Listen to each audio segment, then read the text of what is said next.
એ આજ્ઞા ધર્મ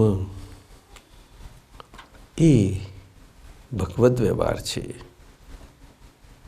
અને એ ભગવત વ્યવહાર જ્યારે આપણને મૂળ દ્રષ્ટિમાંથી આપણી સમ્યક દ્રષ્ટિ આપણને પ્રાપ્ત થાય છે અને પછી આપણું વ્યવહારનું જીવન મહાત્મા પદે પ્રસ્થાપિત થાય છે, એટલે કે મૂળ આત્મા હતા એમાંથી મહાઆત્મા થયા.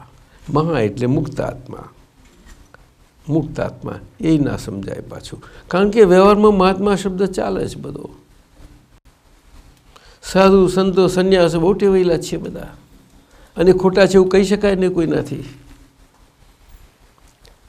કહી શકાય નહીં કોઈનાથી, એ તો ચાલવાનું જ છે.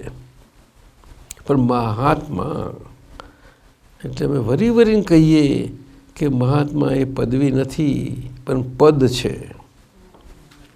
પદ એક વસ્તુ છે અને પદવી જુદી વસ્તુ છે. પદ એ રિલેટિવને પામેલું રિલેટિવ પદ છે,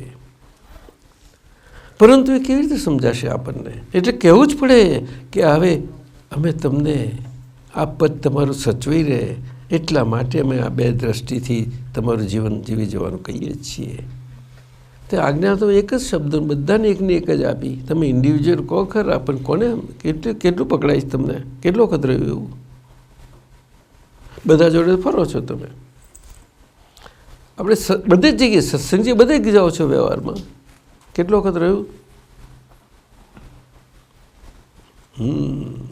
આજ્ઞા સેમ, પરંતુ એ વ્યક્તિગત છે અને વ્યક્તિએ વ્યક્તિગત સ્વરૂપે વ્યક્તિને સમજવી જ પડશે.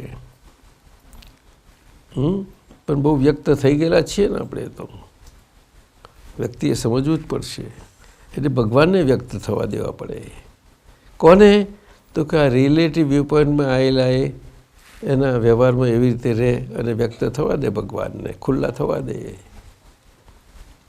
દે ભગવાનને. કારણ કે એના વ્યવહાર દ્રષ્ટિના બધા પ્લુરાલિટીમાંથી, બહુવચનમાંથી એ દબાઈ રહ્યું છે. હજુ તો એને ખુલ્લું કરવું, ખુલ્લું થવા દેવું પડશે આપણે. એટલે આજ્ઞા એ ધર્મ.